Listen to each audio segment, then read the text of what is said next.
تو کہتی میری ماں کہنے لگی بیٹے جب تو پیدا ہونے والا تھا تو مجھے بڑی بشارتیں ملتی. فرماتے ہیں ماں نے نا کھولا بکسا صندوق تو 80 دینار نکالے. فرمایا پتر تم 2 بھائی ہو اور تمہارا باپ کل جاگیر 80 دینار چھوڑ گیا. 40 تمہارے 40 تمہارے بھائی کے. فرمایا بیٹا ایک بات کا خیال رکھنا میں عورت ہوں تمہارا باپ کوئی نہیں بھائی چھوٹا ہے میں پیچھے نہیں آ سکتا. یہ 40 دینار لے جا اور جا بغداد چلا جا کے تعلیم حاصل کر. بیٹے میں پہنچ نہیں سکتی خیال رکھنا. غوث پاک فرماتے ہیں 12 سال میں نے تعلیم حاصل کی یارو میں نے پتے بھی کھائے اور خود آپ کا فرمان موجود ہے. فرماتے ہیں ایسی سختیاں بھی دیکھیں کہ پتھروں اور پہاڑوں پہ گزرتی تو شاید پگھل جاتے لیکن میں نے اپنے نبی کا دین پڑھا. اب تو پیر کے گھر میں جو پیدا ہوتا ہے وہ علم لدنی والا ہوتا ہے. میں تو صاحب دا پتر ہے او خدا کے بندے صبر کر. اگر غوث پاک حسنی حسینی سید ہو کے باقاعدہ پھٹی پہ بیٹھ کے پڑھتے ہیں تو کس پیر کا مرید ہو گیا جسے علم ہی کوئی نہیں جو جاہل آدمی ہے. یہ ضروری ہے علوم دینیاں ضروری ہیں اس کے بغیر کام نہیں چلتا. اور غوث پاک رضی اللہ تعالیٰ عنہ کی آپ پوری زندگی پڑھ کے دیکھ لیں. غوث پاک تمام اولیاء کے امام ہیں ساری زندگی. غوث اعظم سے کسی نے پوچھا آپ نے سب سے زیادہ دین کا کام کس طرح کیا تو فرماتے ہیں تقریر کے ذریعے. اب تقریر کرنے والا مولوی ہوتا ہے اور تویز دینے والا سبحان اللہ. غوث پاک رضی اللہ تعالیٰ عنہ فرماتے ہیں میں نے دین کا سارا کام کس ذریعے سے کیا ہے. ہفتے میں 3 جلسے کرتے تھے اور 70 ہزار کا مجمع ہوتا تھا اور بغیر لاؤڈ سپیکر کے تقریریں ہوتی تھی. اور فرماتے ہیں جیسی سمجھ پہلے بندے کو آتی تھی ویسی آخری والے کو آتی تھی. لوگوں نے کہا حضور یہ کرم کیسے ہوا. فرمانے لگے میں نے جب تعلیم حاصل کر لی تو بولنا آتا ہی نہیں تھا تو میں بڑا پریشان ایک دن سو گیا تو خواب میں رسول کریم کا دیدار نصیب ہوا. فرمایا تیری تو واز کیا کر تیرے واز سے لوگوں کو فائدہ ہوگا. یا رسول اللہ میں اجمی بندہ ہوں لوگوں کے سامنے کیسے بات کروں گا. تو حضور نے فرمایا منہ کھولنا ذرا. کہتے میں نے منہ کھولا تو محبوب نے 7 دفعہ لعاب دہن ڈالا میرے منہ میں. آپ فرماتے ہیں پھر بولتا میں تھا اثر کوئی اور پیدا کر دیتا. حضور غوث پاک رضی اللہ تعالیٰ عنہ نے 40 سال دین کا کام کیا. صبح کے وقت فقہ کا درس دیتے تھے فجر کے بعد کچھ دیر کا ناشتہ کرتے سو جاتے پھر آ کے مدرسے میں پڑھاتے باقاعدہ بچوں کو. غوث پاک رضی اللہ تعالیٰ عنہ کی سیرت پر آپ ساری کتابیں پڑھ لیں ساری کتابیں لو. میں نے بھی بڑا ہی دعویٰ کر دیا یعنی ساری کتابیں جتنی اب تک چھپی ہوئی ہیں ساری پڑھ لو. کہیں نہیں ملے گا کہ ہم غوث پاک کے آستانے پہ گئے. غوث پاک کسی بندے نے یہ نہیں کہا ہم غوث پاک کے آستانے پہ گئے غوث پاک کے دربار پہ گئے. سب نے یہی لکھا ہے کہ ہم حضور غوث پاک کے مدرسے میں گئے. ہمارے نا مدرسوں میں سبق تقسیم ہوتے ہیں. سال جب شروع ہوتا ہے نا تو سبق تقسیم ہوتے ہیں. ہمارے مدرسے میں بھی تقسیم کرتے ہیں ہمارے مولانا. آپ حدیث پاک پڑھائیں گے فلانا استاد منطق پڑھائے گا فلانا فلسفہ پڑھائے گا فلانا یہ سبق تقسیم ہوتا ہے. فلانا قرآن فلانا حدیث فلاں فقہ. تو غوث اعظم کے مدرسے کے جو ناظم تعلیمات تھے وہ کہنے لگے حضور سبق بانٹنا ہے تو آپ کو کون کون سے سبق دے دیں کون کون سا پیریڈ پڑھائیں گے. تو آپ فرمانے لگے نہیں پیریڈ رہنے دو. حضور پھر فرمایا اس طرح کرو لائق بچے تم رکھ لو اور نلائق سارے مجھے دے دو. میں جانوں اور نلائق جانے. نلائق سارے میرے. غوث پاک رضی اللہ تعالیٰ نلائق سارے رکھ لیے کند ذہن. اور حضور غوث پاک ان کو اسباق پڑھایا کرتے ان پر محنت کرتے. فجر کے بعد فقہ کا درس 10 بجے مدرسے کی کلاس. زور کے بعد حدیث پاک کا درس. مغرب کے بعد تفسیر بیان کرتے. بانج علموں جو کرے فقیری وہ کافر مرے دیوانہ. اور عشاء کی نماز کے بعد ہفتے میں 3 جلسوں سے خطاب. اور یہ سارے کام کر کے نا تو پھر بھی غوث اعظم جب دنیا چلی جاتی تو وضو کر کے مصلی پہ بیٹھ جاتے. اور 40 سال بیت گئے ساری رات اللہ کی بارگاہ میں عبادت کرتے. 40 سال حضور غوث پاک کو اللہ نے بڑا اعزاز دیا. کتابیں لکھی ڈیوٹی کی محنت کی کوشش کی پوری دنیا میں. میں پہلے بھی بتا چکا ہوں پھر بتاتا ہوں. یہ جو صلاح الدین ایوبی کا بہت نام لیتے ہیں نا بہت بڑے مجاہد تھے. صلاح الدین ایوبی کے ساتھ 70,000 کی فوج تھی. سارے کے سارے غوث پاک کے مرید تھے. صلاح الدین ایوبی نے حضور غوث پاک کی زیارت نہیں کی پر تعلیم غوث پاک کے مدرسے میں حاصل کی. اس کو بڑا شوق ہو نا کتابیں دیکھنے کا وہ میرے پاس آئے میں دکھاؤں گا انشاءاللہ. صلاح الدین ایوبی حضور غوث پاک کے مدرسے کا طالب علم ہے. یہ آپ کے ملک میں 2-3 دن سے رٹا چل رہا ہے وکیلوں کا، ڈاکٹروں کا، کل سے یونیورسٹی کا بھی چل گیا ہے. یہ لڑائی کسی مولوی 2 گروپوں میں ہوئی ہوتی نا، چلو نام بولو، میں نے پتہ ہے اگلی گل دے، کسی مولویوں کے 2 مدرسوں میں ہوتی نا تو جو طوفان اٹھنا تھا نا ہر چوک میں، مولوی لڑاندے بڑا یہ بڑی. میں نے دعوت دی تھی پرسوں، میں نے کہا جب وکیل مکمل تعلیم کر لینا اسے 2 سال مدرسے میں لاؤ، ہم اسے سکھائیں گے اٹھنا کیسے ہے، بیٹھنا کیسے ہے. ان کو لاؤ، اس لیے کہ ہم اپنی بات نہیں بتائیں گے، ہم بتائیں گے محمد عربی کی باتیں صلی اللہ علیہ. مہربانی کرو، مجھے کوئی شکوہ نہیں ان سے، کوئی کسی قسم کا نہیں، اس لیے کہ ہمارے ملک میں نا احتجاج کا کلچر پروموٹ کیا گیا، ہم نے یہ ماحول بنا کے دیا ہے سڑک بلاک کرنے کا. یہ ہمارے قریب ایک گاؤں ہے تو روز ڈکیتیاں ہوتی تھی، بچہ بھی قتل، پولیس والے سنتے ہی نہیں تھے، ان بیچاروں نے روڈ بلاک کیا تو سب صحیح ہو گیا، اسی وقت سارا کچھ ہو گیا. اب پہرے داری بھی لگتی ہے، اب جناب چوکیاں بھی قائم ہو گئی، سب کچھ ہو رہا ہے. مزاج بنا دیا ہم نے، یہ عدم برداشت ہے، یہ کلچر خطرناک ہے، یہ کلچر تباہ کرے. وکیل کوئی غیر نہیں، ہمارے اپنے بھائی ہیں. کون ہے وہ ڈاکٹر؟ کون ہے ہمارے اپنے؟ یہ جو بچے یونیورسٹی میں لڑے کون ہے ہمارے اپنے؟ ہم ان کو کاٹ کے نہیں پھینک سکتے، یہ کوئی دوسرے لوگ نہیں، سب کو ضرورت ہے ایک دوسرے کی. لیکن خدا را مہربانی کرو، معاشرے میں برداشت کا کلچر پیدا کرو، سکون کا کلچر پیدا کرو، سہنا سیکھو. سنو ایک بات کرتا ہوں، اللہ کرے کہ میں سمجھا سکوں. سارے فیصلے خود نہ کرو.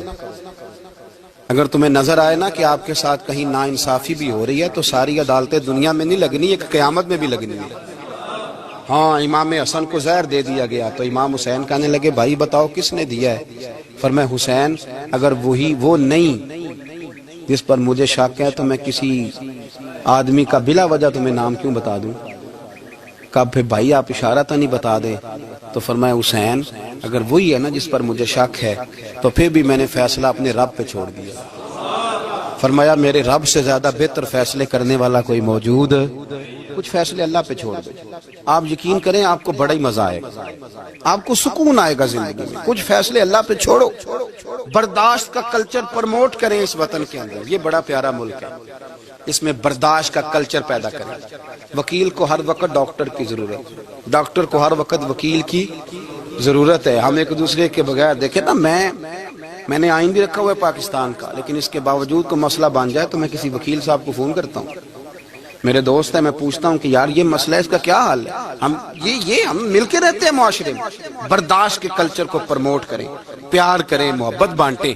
یہ وطن ہے، اس کو مل کے سنواریں گے تو انشاءاللہ تعالی یہ رسول اللہ کے دین کا قلعہ بنے گا بڑا مضبوط. اس سے پیار کریں. مثبت غلط بات ہے تو اس کو آپ سمجھائیں، اس پر تبلیغ کریں، لیکن یہ نہ کریں کہ آپ عدم برداشت کا ماحول پیدا کریں. حضور غوث پاک رضی اللہ تعالیٰ عنہ دین کا کام. ایک بات،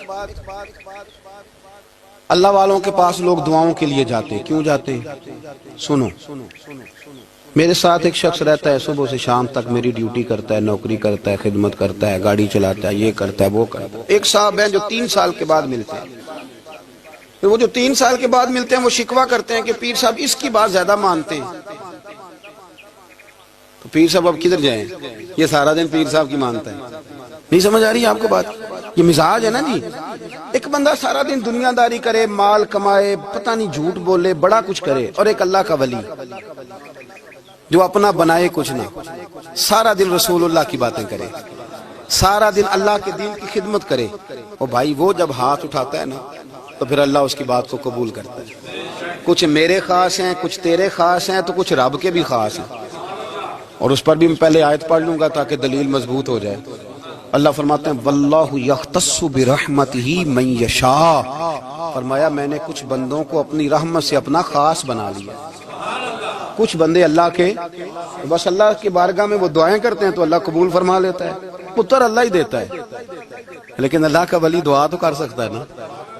اللہ کا ولی، میری بات کی سمجھ آ رہی ہے؟ بیٹا کون دیتا ہے؟ اللہ. حضرت محدث اعظم رحمۃ اللہ علیہ کے پاس ایک شخص نے آ کے کہا جی ولی اللہ بیٹا دے سکتا ہے؟ آپ فرمانے لگے ولی اللہ اللہ سے ملا سکتا ہے؟ جی وہ تو ہے ہی ولی اللہ، تو اس نے ملا دینا ہے. تو فرمایا جو اللہ سے ملا دے بیٹا تو چھوٹی سی بات ہے. تو دیکھ نہ کہ جو اللہ تک تجھے لے گیا تو پھر پتر پیچھے رہ گیا. لیکن بیٹا دیتا کون ہے؟ بول کے بتائیں، بول کے۔ اللہ دیتا ہے، دعا کون کرتا ہے؟ اللہ کا ولی دعا کر دیتا ہے۔ بی بی آ گئی روتی ہوئی غوث پاک کے پاس، کہنے لگی 6 بیٹیاں ہیں۔ خامد اور سسر کہتے ہیں کہ 7ویں بھی بیٹی ہوئی تو طلاق دے دیں گے۔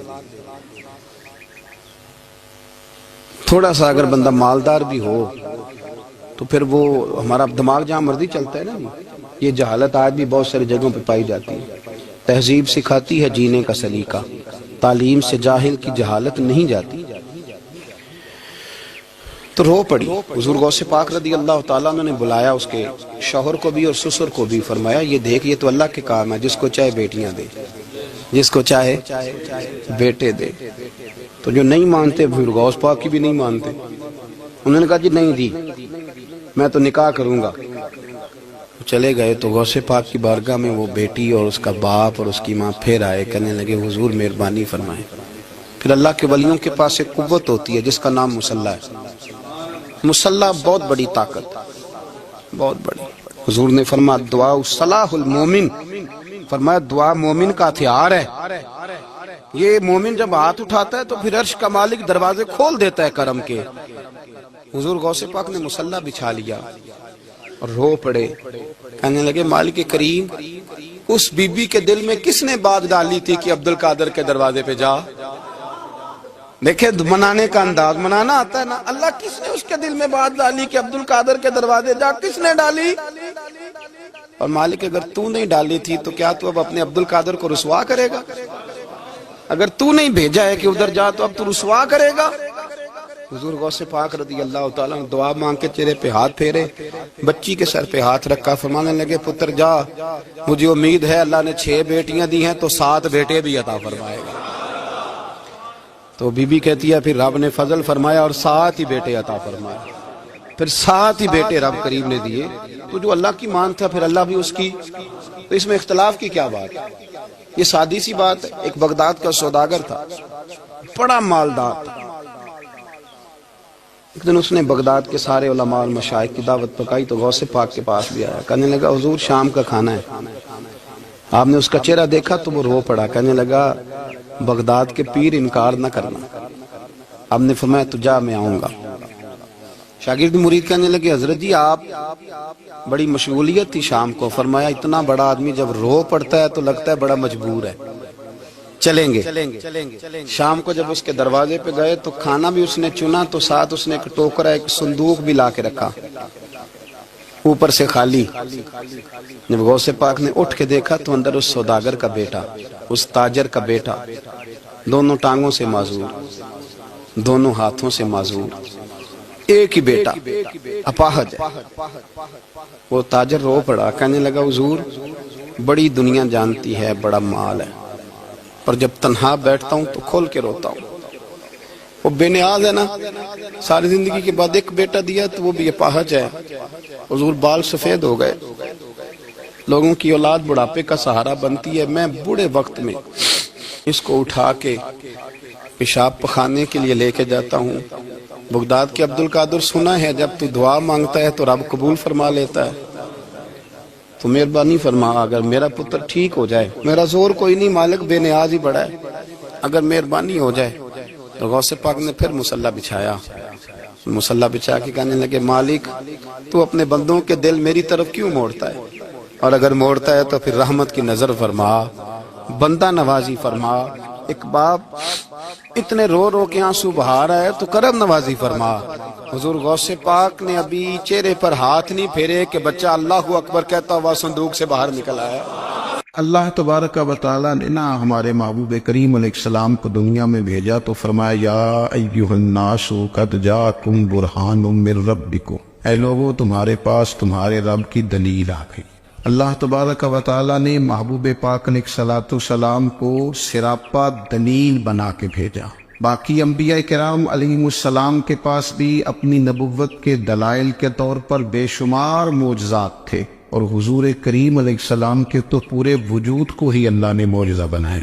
اور نبی پاک صلی اللہ تعالیٰ علیہ وآلہ وسلم کی نبوت کی دلیلیں، حضور کے رسالت کے مستحکم دلائل جگہ جگہ آپ کو ملیں گے۔ سب سے پہلی چیز تو یہ سمجھنے والی ہے کہ نبی پاک علیہ السلام نے جس چیز کو سب سے پہلے اپنی نبوت کی دلیل کے طور پر بیان فرمایا وہ حضور کا کردار ہے، سیرت ہے، عمل ہے، حضور کا لوگوں کے ساتھ رویہ ہے۔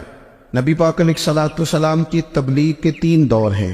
ایک تو حضور نے اپنے قول سے تبلیغ فرمائی، وہ 40 سال کی عمر سے محبوب نے اعلان فرمایا اور تبلیغ کی، اور ایک نبی پاک صلی اللہ تعالی علیہ وسلم بالواسطہ حضور کی تبلیغ ہے جو آج تک جاری ہے۔ امت کے علماء، مشائخ، مبلغین حضور کے دین کو آگے پھیلا رہے ہیں، تو دراصل یہ بھی تبلیغ رسول پاک علیہ السلام ہی کی تبلیغ۔ اور ایک حضور کی تبلیغ کا دور ہے حضور کی پیدائش سے لے کر ولادت مبارکہ سے لے کر حضور علیہ السلام کے اعلان نبوت تک۔ اس دوران نبی پاک نے جو تبلیغ فرمائی ہے وہ اپنے کردار سے فرمائی۔ عرب کا وہ معاشرہ جو بڑا میلا کچیلا گدلا ہو چکا تھا، جس کے اندر سراسر مادہ پرستی کا زور تھا، جس کے اندر لوگ انسانوں کی خرید و فروخت کرتے تھے، جس کے اندر بیٹیوں کو زندہ دفن کر دیتے تھے، جس کے اندر جو آدمی جتنا زیادہ مضبوط ہوتا تھا اتنا زیادہ لٹیرا بن جاتا تھا، اس معاشرے کے اندر رسول کریم علیہ السلام نے 40 سال گزارے، اور اس طرح گزارے کہ جو بیگانے بھی تھے وہ بھی کہا کرتے تھے یہ صادق ہے، یہ امین ہے۔ اور جب حضور نے اعلان نبوت کیا تو فرمایا، یہ قرآن مجید کے لفظ ہیں، فرمایا فَقَدْ لَبِثْتُ فِيكُمْ عُمَرًا مِّن قَبْلِهِ أَفَلَا تَعْقِلُونَ،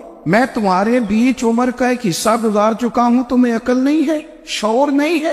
نبی کریم علیہ السلام نے اپنے کردار کو، اپنے عمل کو اپنی نبوت کی دلیل کے طور پر بیان فرمایا۔ وہ تو حضرت حلیمہ بھی فرماتی ہیں نا، جب میں نبی کریم علیہ السلام کو اپنے گھر لے گئی تو میرا اپنا بچہ بھی دودھ پیتا تھا، 2 میرے بیٹے ہو گئے، ایک میری یہ نسلی اولاد اور حضور میری رضائی اولاد۔ تو کہتی ہیں جب میں کریم محبوب علیہ السلام کو اپنے سینے سے لگاتی تھی تو حضور میرے ایک پستان سے دودھ پیتے تھے اور دوسرا اپنے بھائی کے لیے چھوڑ دیا کرتے۔ یہاں سے رسول کریم علیہ السلام نے کردار کے ذریعے تبلیغ اور پھر اعلان نبوت سے پہلے ایک تنظیم عرب کے جوانوں پر، عرب کے سرداروں پر مشتمل بنائی گئی، جس میں نبی کریم علیہ السلام نے بڑا حصہ لیا سرکار نے، اور بڑے اہم لوگوں کو شعور حضور نے عطا فرمائے۔ وہ اس جماعت کا فیصلہ تھا کہ ہم سارے جوان، سارے بڑے لوگ ملیں گے، یہ حضور کے اعلان نبوت سے پہلے کی بات ہے، ہم بڑے لوگ ملیں گے، کسی بڑے کو کسی چھوٹے پر ظلم نہیں کرنے دیں گے، کسی آدمی کو کسی غریب کا حق نہیں کھانے دیں گے۔ حضور علیہ السلام نے نا اپنی کردار سے، اپنے عمل سے، اور آپ کا جو عمل ہوتا ہے نا وہ اصل ہوتا ہے۔ ایک ہوتا ہے آپ کوئی بات کرتے ہیں اور ایک ہوتا ہے کہ آپ کوئی عمل کرتے ہیں۔ آپ جب عمل کرتے ہیں تو عمل کے ذریعے بھی لوگوں تک بات پہنچتی ہے کہ دراصل آپ کا اٹھنا بیٹھنا چلنا پھرنا کیا ہے۔ میرے رسول کریم علیہ السلام کا اٹھنا بھی ایک نبی کا، بیٹھنا بھی ایک نبی کا، بات کرنا بھی ایک نبی کا، معاملات زندگی کرنا بھی ایک نبی کا، لین دین کرنا بھی ایک نبی کا۔ ایک شخص کہتے ہیں میں نے اعلان نبوت سے پہلے حضور علیہ السلام سے کوئی چیز خریدی تھی اور میں نے عرض کیا تھا آپ یہاں تشریف رکھے، میں پیسے لے کے آتا ہوں، میں 3 دن کے بعد آیا۔ دیکھو یہ بات کرنی کتنی آسان ہے، بولنی کتنی آسان ہے، پر 3 دن یہاں میرے بھائی کو کسی شخص کو 2 گھنٹے انتظار کرنا پڑ جائے تو لوگ کہتے ہیں الانتظار وشد من القتل، یہ تو قتل سے زیادہ تکلیف والا معاملہ ہے، منتظر رہنا کسی کا۔ کہتے 3 دن کے بعد میں آیا تو میرے رسول کریم وہیں تشریف فرمائے، بس اتنا فرمایا یار تم نے مجھے بڑی تکلیف میں ڈال دیا، 3 دن ہو گئے یہاں رکے ہوئے۔ تو حضور نے اپنے کردار کو، اپنے عمل کو، اپنے معاملات کو سب سے پہلے اپنی نبوت کی دلیل کے طور پر پیش کیا۔ اسی لیے کیا خوب کہا تھا کہ جو تیری جان کے دشمن ہے وہ بھی کہتے ہیں، بظاہر تو آئے ہیں نا ہجرت کی رات جان لینے، لیکن امانتیں حضور کے گھر میں رکھی ہوئی ہیں، امانتیں کاشانہ نور پہ پڑی ہے۔ وہ جو تیری جان کے دشمن ہے وہ بھی کہتے ہیں کہ امین تو ہے اور صداقت کی آبرو تو ہے۔ تو پہلے کردار، پھر دوسری بات اللہ تعالیٰ نے اپنے محبوب علیہ السلام کو اپنا مطلق نائب بنا کر، اپنا محبوب اعظم بنا کر، ایسے ہی سارے انسانوں کے بارے میں کہا وَإِذْ قَالَ رَبُّكَ لِلْمَلَائِكَةِ إِنِّي جَاعِلٌ فِي الْأَرْضِ خَلِيفَةً، میں زمین میں اپنا نائب بنانے والا ہوں۔ لیکن حضور علیہ السلام تو محبوب ہے نا، حضور کی نیابت تو محبوبیت کے درجے پر فائز ہے۔ تو رسول پاک کو رب کریم نے اس طرح کا بنا کے بھیجا کہ حضرت عبداللہ ابن رواحہ رضی اللہ تعالیٰ عنہ بیان فرماتے ہیں کہ اگر حضور کوئی معجزہ نہ بھی دکھاتے، نبی کریم علیہ السلام سے کوئی اعجاز لوگ نہ بھی دیکھتے، تو محبوب کا تو چہرہ ہی اس طرح کا تھا، لوگوں نے دیکھتے جانا تھا اور کلمہ پڑھتے جانا تھا۔ لیکن باوجود اس کے میرے رسول پاک کا اعجاز یہ ہے، کمال یہ ہے کہ حضور کبھی اشارہ کر دیں تو چاند دو ٹکڑے ہو جائے، کبھی دعا مانگ دیں تو ڈوبا ہوا سورج واپس آ جائے، کبھی محبوب گزرنے لگے تو پتھر آپ پر سلام پڑے، کبھی حضور پہاڑ پر چڑھ جائے تو پہاڑ وجد میں آ کر جھومنے لگے، محبوب کا کبھی نماز پڑھاتے ارادہ بن جائے تو اللہ تعالیٰ قبلے کا رخ ہی تبدیل فرما دے۔ کیا خوبصورت سوچ ہے اور کیا نظریہ دیتے ہیں بریلی کے امام، فرماتے اجابت کا جوڑا عنایت کا صحرا دلہن بن کے نکلی دعائے محمد، اور اجابت میں جھک کر گلے سے لگایا بڑی ناز سے جب دعائے محمد، دیکھو خدا کی رضا چاہتے ہیں، دو عالم خدا چاہتا ہے رضائے محمد صلی اللہ تعالی علیہ وسلم۔ اور ایک مقام پہ فرماتے ہیں نائب دست قدرت پہ لاکھوں سلام، نائب دست قدرت پہ لاکھوں سلام۔ تو اللہ تعالیٰ نے نبی پاک صلی اللہ تعالی علیہ وسلم کو جو اعجاز۔ پھر ایک اور بات، حضور امی ہے، دنیا میں آ کر محبوب نے کسی سے پڑھا ہی نہیں، میرے محبوب نے جتنا پڑھا ہے رب کریم سے ہی پڑھا ہے۔ الرحمن علم القرآن خلق الانسان، رحمان نے قرآن سکھایا پھر انسان بنایا۔ اللہ تبارک و تعالیٰ کی بارگاہ کرم سے حضور نے لیا، رسول کریم امی ہے، یہ بھی حضور کی نبوت پر ایک بڑی دلیل۔ دیکھو ایک ہوتا ہے کوئی آدمی بچپن سے کسی چیز سے شغف رکھے اور جب اس کی عمر بڑی ہو جائے تو کہتے ہیں اس کا تجربہ بڑا ہو گیا، یہ پہلے کچھ شعر کہتا تھا، کوئی ادبی جملہ کہتا تھا، تو اب اس کی یہ کام کرتے کرتے عمر بڑی ہو گئی ہے تو رسوخ حاصل ہو گیا۔ 40 سال کی عمر مبارک تک نبی کریم نے ایک شعر بھی نہیں کہا۔ حضور علیہ الصلوۃ والسلام نے کبھی کوئی ایسی بات، ویسے تو حضور کی ہر بات حکمت والی، لیکن جس کو عرب کے لوگ اپنے لہجے میں شاعری یا اپنے لہجے میں ادب کہتے تھے، وہ حضور نے بیان نہیں فرمایا۔ لیکن جب 40 سال کی عمر میں اعلان نبوت کیا تو پھر بڑے بڑے فصیح و بلیغ، بڑے بڑے سیانے طفیل بن عمر کہتے ہیں کہ اس شخص کو بھی میں نے دیکھا جسے بڑا ناز تھا اپنی فصاحت اور بلاغت پر، اور جب وہ حضور کے پاس آیا اور اس نے آ کے کچھ باتیں کی تو محبوب خاموشی سے سنتے رہے، اور جب وہ چپ کر گیا تو میرے کریم نے صرف سورہ فاتحہ پڑھی۔ کبھی اٹھتا تھا، کبھی بیٹھتا تھا، کبھی غور کرتا تھا، کبھی دائیں جاتا تھا، کبھی بائیں جاتا تھا، پھر کہنے لگا بتاؤ نا کلام کس کا ہے؟ فرمایا اس رب کا، اس رب کا، اس رب کا جس کا میں رسول بن کے آیا ہوں۔ نبی کریم صلی اللہ تعالی علیہ وسلم امی ہے، لیکن حضور نے کائنات کے رازوں سے پردے ہٹا دیے، نبی کریم نے جینے کے سلیقے بتا دیے، حضور نے ہر شخص کو اس کے مقصد حیات سے آگاہ کر دیا۔ نبی کریم علیہ السلام نے وہ فلسفہ حیات بیان کیا کہ لوگوں کو صرف جینے میں ہی مزہ نہیں آیا، مرنے میں بھی مزہ آنے لگا۔ لوگ آگے بڑھ بڑھ کے جانیں پیش کرنے لگے، اپنی اولادیں قربان کر، جو فلسفیوں سے کھل نہ سکا اور نکتہ بروں سے حل نہ ہوا، وہ راز ایک طیبہ والے نے بتلا دیا چند اشاروں میں۔ محبوب کریم امی ہیں، لیکن حضور نے اس طرح دنیا کو سکھایا، اس طرح دنیا کو پڑھایا، اس طرح حضور نے علم کے چراغ اور دیپ روشن کیے کہ قیامت تک جسے روشنی ملے گی نا، اسے صرف دروازہ مصطفیٰ سے ملے گی، اسے رسول کریم علیہ السلام کے در دولت سے ملے۔ کچھ لوگوں نے کہا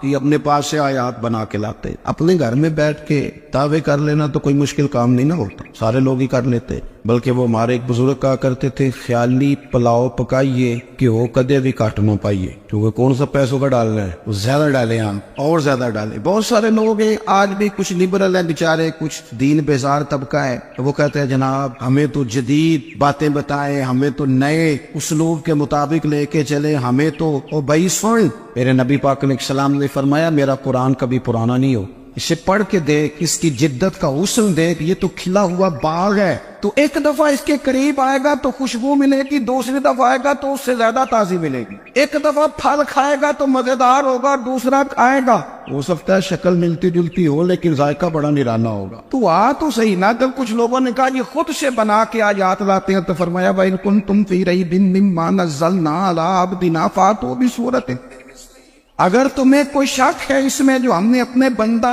خاص میں نازل کیا ہے تو تم بھی اس جیسی ایک آیت بنا کے لاؤ۔ اور چلو چیلنج کھلا ہی دے دیا، فرما وَادْعُوا شُهَدَاءَكُم مِّن دُونِ اللَّهِ، اللہ اور اللہ والوں کو چھوڑ دو، تفسیری ترجمہ عرض کر رہا ہوں، یعنی صحابہ کو چھوڑ دو، حضور کے ماننے والوں کو چھوڑ دو، باقی ساری دنیا کے کافر اکٹھے ہو جاؤ، ایک آیت بس قرآن جیسی لے کے آؤ، ایک آیت لے کے آؤ، ان کو تم صادقین، اگر تم سچے ہو۔ جوانوں سنو، کہا ایک آیت، اور یہ چیلنج آج تک قرآن مجید کا موجود ہے، آج تک۔ وَإِن كُنتُمْ فِي رَيْبٍ مِّمَّا نَزَّلْنَا عَلَىٰ عَبْدِنَا فَأْتُوا بِسُورَةٍ مِّن مِّثْلِهِ، تم قرآن کے مقابلے کی ایک صورت لے کے آؤ اور سارے حمایتی اکٹھے کر لو اپنے۔ ان کنتم صادقین، اگر تم سچے ہو۔ جواب تو ادھر سے آنا تھا نا، لیکن کائنات کے رب نے جواب بھی خود دیا، فرمایا فَإِن لَّمْ تَفْعَلُوا وَلَن تَفْعَلُوا، اگر تم نہ لا سکے، اور فرمایا تم لا سکتے بھی نہیں، نہ خنجر اٹھے گا نہ تلوار تم سے، یہ بازو میرے آزمائے ہوئے،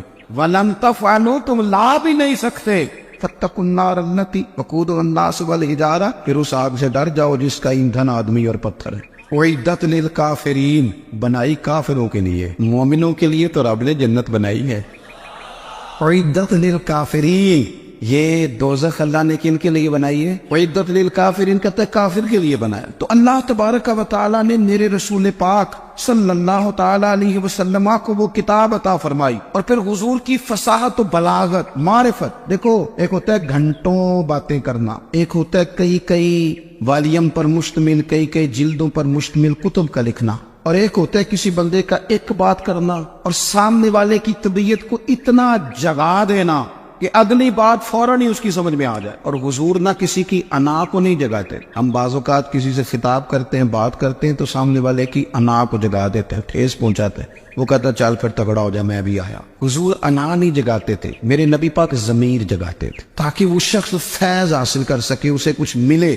نبی کریم کا جو انداز تکلم ہے وہ اس طرح کا ہوتا تھا کہ انسان خود بخود کھل اٹھتا تھا کہ مطلب یہ بات ہونے کیا لگی ہے، مطلب حضور کیا فرمانے لگے۔ نبی کریم صلی اللہ تعالی علیہ وسلم، ایک دن محبوب کریم نے صحابہ کے دیے حضور کی فصاحت و بلاغت دیکھے، فرمایا محبوب نے کتنا نادان ہے وہ شخص جو اپنے ماں باپ کو گالی دے۔ کھلی ہو گئی لوگوں کی آنکھیں، کان کھڑے ہو گئے کہ یا رسول اللہ، کون ایسا بدبخت ہے جو ماں باپ کو گالی دے گا؟ اب جب سوالات ذہنی سطح پر پوری طور پر ابھر گئے نا، تو اب رسول کریم نے بات سمجھائی۔ یہ ہے فصاحت و بلاغت، تیرے آگے ہے یوں دبے نچے۔ فصحا عرب کے بڑے بڑے، کوئی جان منہ میں زبان نہیں بلکہ جسم میں جان نہیں۔ یا رسول اللہ، کون ایسا نالائق ہے جو ماں باپ کو گالی دے؟ اب جب ذہنی سطح یہاں تک ابھر آئی تو اب حضور نے سمجھایا، اور میں جب تم کسی کے ماں باپ کو گالی دو گے نا، تو وہ بھی تو جواب میں تمہارے ماں باپ کو دے گا نا، تو فی نفس ہی یہ تم نے خود ظلم کیا ہے اپنے ماں باپ۔ کیوں تم نے ایسا لہجہ اختیار کیا کہ جس سے سامنے والے کی انا جاگ جائے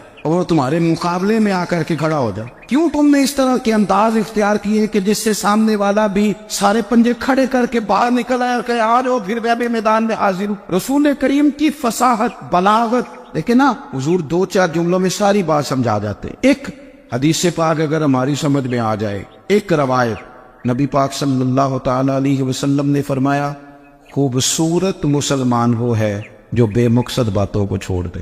لو، اس سے پوری زندگی سجائی جا سکتی ہے ایک جملے سے، کوئی لمبی چوڑی باتوں میں جانے کی ضرورت نہیں۔ کہا خوبصورت مسلمان یہ ہے جو بے مقصد باتوں کو چھوڑ دے، نا یعنی باتوں کو۔ کیا کہتے ہیں ہمارے دیہات کے لوگ، جڑے پنڈ جانا نہیں اودا راہ پوچھنے دی، لیکن آج کل لوگ باز آندے، یعنی جس بات کا بالکل تعلق نہیں نا وہ بات بھی کرتے جاتے ہیں، جس کا شعبہ ہی نہیں وہ بھی چھلانگ لگا کے اس میں آ جاتا ہے۔ ہم اپنا وقت ضائع کرتے، اپنی صلاحیتیں ضائع کرتے، اپنا نقصان کرتے، ہم اپنا کام صحیح کر کے نہیں کرتے اور دوسری ساری دنیا کو ٹھیک کرنا چاہتے ہیں۔ او بھائی، آپ جس جگہ جس شعبے سے تعلق رکھتے ہیں، آپ اپنے معاملات میں مضبوطی پیدا کریں۔ حضور نے اپنی فصاحت کے ساتھ، بلاغت کے ساتھ لوگوں کو قائل کیا، اور قرآن مجید کی تاثیر کا یہ اثر میرے کریم رسول نے دکھایا کہ رات کو جب حضور بیٹھ کے قرآن پاک پڑھتے تھے نا، جب یاسین والے نبی خود یاسین کی تلاوت کرے، جب طٰہٰ والے محبوب خود طٰہٰ کی تلاوت کرے، غور کرو نا، جب مدثر والے محبوب خود ان جملوں کو ادا کریں، یعنی جن کے بارے میں آیت آئی ہے، جب وہی یہ آیت پڑھے کہ انا اعطیناک الکوثر، یعنی جن کا ذکر ہو رہا ہے، جب وہ یہ بات کریں کہ یا ایھا النبی انا ارسلناک شاہدا ومبشرا ونذیرا لتؤمنوا باللہ ورسولہ وتعزروہ وتوقروہ وتسبحوہ بکرۃ واصیلا، جن کے بارے میں آیت آئی ہے جب وہ یہ کہہ رہے ہوں کہ ورفعنا لک ذکرک، جب وہ کہہ رہے ہوں والضحیٰ واللیل اذا سجا، ذرا اس کیفیت کو دیکھیں جب محبوب خود پڑھ رہے اور جو حضور پر آئی ہے اس کا ذائقہ، اس کا لطف، اس کا انداز، بھلا کیا ہوگا؟ حضور جب رات کو پڑھتے تھے نا قرآن پاک تو جو پکے کافر تھے نا، ابو جہل جیسے لوگ، وہ بھی جھاڑیوں میں چھپ چھپ کے مدینے والے کی تلاوت سنا کرتے، حضور کی تلاوت سنا کرتے تھے۔ یہی بہتر ہے کہ پردوں میں وہ پردہ پوش رہے، وہ اگر پردے ہٹا دے تو کسے ہوش رہے۔ رسول کریم علیہ السلام کی تلاوت کا سننا، قریب جانا، یہ اعجاز ہے۔ حضرت فاروق اعظم کہتے ہیں میں طبیعت کا بڑا ڈاڈا تھا، مزاج کا بڑا سخت تھا، زندگی ہمیشہ ڈٹ کر گزاری، باتوں پر کھڑا رہنا آتا تھا، پر جب میری بہن نے مجھے چند آیتیں سنائی نا تو میں تڑپ ہی گیا۔ کروں آیا سا مار مقامنے نو، ان مینو مار دے لے چلو، اوے متے عمر دی عمر برباد ہو جائے جتھے عمر سوار دے لے چلو۔ یہ اعجاز ہے رسول کریم صلی اللہ تعالی علیہ وسلم پر نازل ہونے والی کتاب کا۔ پھر حضور نے خبریں دی، نبی پاک نے خبریں دی، حضور نے فرمایا روم فتح ہوگا، وہ ہوا۔ نبی کریم علیہ السلام نے فرمایا شام فتح ہوگا، تو شام فتح ہوا۔ فرمایا ایران فتح ہوگا، تو ایران فتح ہوا۔ سراقہ بن مالک کہتے ایک گاؤں پر بھی مسلمانوں کی حکومت نہیں تھی، ایک گاؤں پر حضور مکہ مکرمہ سے نکل رہے تھے، مدینہ طیبہ تشریف لے جا رہے تھے، ابھی راستے میں تھے، میں 100 سرخ اونٹوں کے لالچ میں معاذ اللہ حضور کو گرفتار کرنے پہنچ گیا۔ محبوب نے حکم دیا، حضور کا معجزہ میں نے آنکھوں سے دیکھا، میرا گھوڑا زمین میں دھستا چلا گیا، میں نے معافی مانگی، حضور نے معاف کر دیا۔ میں نے سمجھا اچانک ہو گیا ہے، یہ منوانا بھی بڑا مشکل کام ہے۔ شجر و حجر پہچان گئے، انسان کی نظروں میں شاکی رہا۔ یہ کچھ ایسے لوگ ہیں جن کو منوانا توبہ توبہ، ماننے کو تیار نہیں، دیکھ دیکھ کے بھی ماننے کو تیار ہے نہیں، ماننے کو تیار ہے نہیں۔ کہتے ہیں کہ میں نے پھر چاہا آگے بڑھنا تو پھر زمین کے اندر میرے گھوڑے کے پیر دھنسنے لگے، پھر معافی مانگی۔ کریم تیرے معاف کرنے کی ادا پہ بھی قربان جائے، یہ نہیں فرمایا کہ تو بار بار یوں ہی کرتا ہے، فرمایا معافی مانگتا ہے، جا میں نے معاف کیا۔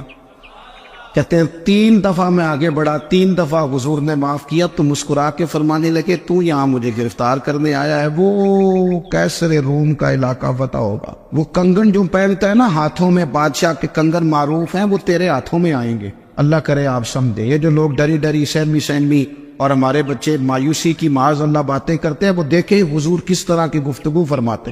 ابھی ایک گاؤں پر بھی اسلام کی حکومت نہیں، لیکن حضور کا خبر دینے کا انداز، کریم فرمانے لگے وہ کیسر روم کے جو کنگن ہوں گے وہ تیرے ہاتھوں میں آئیں گے۔ جناب سراقہ بن مالک فرماتے ہیں کہ میں مسلمان ہو گیا، حضور کا وصال ہو گیا، کنگن نہیں آئے۔ حضرت ابوبکر صدیق کا وصال ظاہری ہو گیا، کنگن نہیں آئے۔ جناب عمر کا دور آ گیا، سراقہ بوڑھے ہو گئے۔ کوئی بندہ پوچھتا نا کہ اب تو عمر ڈھل گئی ہے، زندگی کا پتہ نہیں، کہنے لگے نہیں میں نہیں جاتا، جب تک کنگن نہیں آتے اسرائیل کوئی نہیں آئیں گے، کیونکہ ساڈے نبی دی زبان ساڈے واسطے قرآن، جو دن کو کہہ دیا دن ہے تو دن نکل آیا، جو شب کو کہہ دیا شب ہے تو رات ہو کے رہی، اور خدا نے ان کی زبان کو وہ اختیار دیا، جو نکلی منہ سے ان کے وہ بات ہو کے رہی۔ فاضل برینوی کا تو انداز ہی پر انوکھا ہے نا، وہ تو کہتے ہیں وہ زبان جس کو سب کن کی کنجی کہے، جس کو سب کن کی کنجی کہے، اس کی نافذ حکومت پہ لاکھوں سلام۔ کہنے لگے نہیں آتے حضرت اسرائیل، فکر نہ کرو، بوڑھے ہو گئے تھے،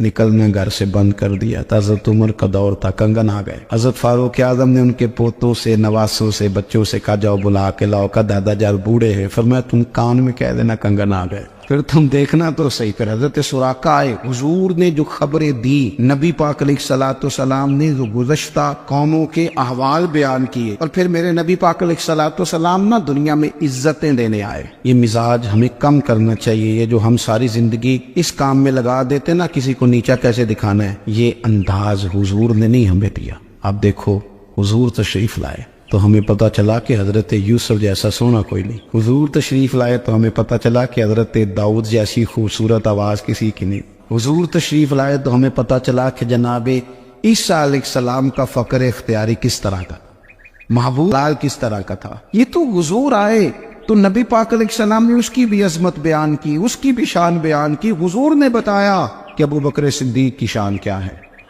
فاروق اعظم کا مرتبہ کیا ہے، عثمان غنی کی حیا کیا ہے، مولا علی کی شجاعت کیا ہے، اہل بیت نبوت کی عظمت کیا ہے. حضور آئے عزتیں دینے، ماں کو عزت دی مدینے والے رسول. کہا جس کا باپ راضی ہو گیا اس کا رب راضی ہو گیا. فرمایا جو 2 بیٹیاں 3 بیٹیاں 4 بیٹی بہنیں یا 1 بیٹی یا بہن بیاہ کے آ گیا نا، اس طرح میری 2 انگلیاں جڑی ہوئی ہیں، میرے ساتھ جڑ کے جنت میں جائے گا.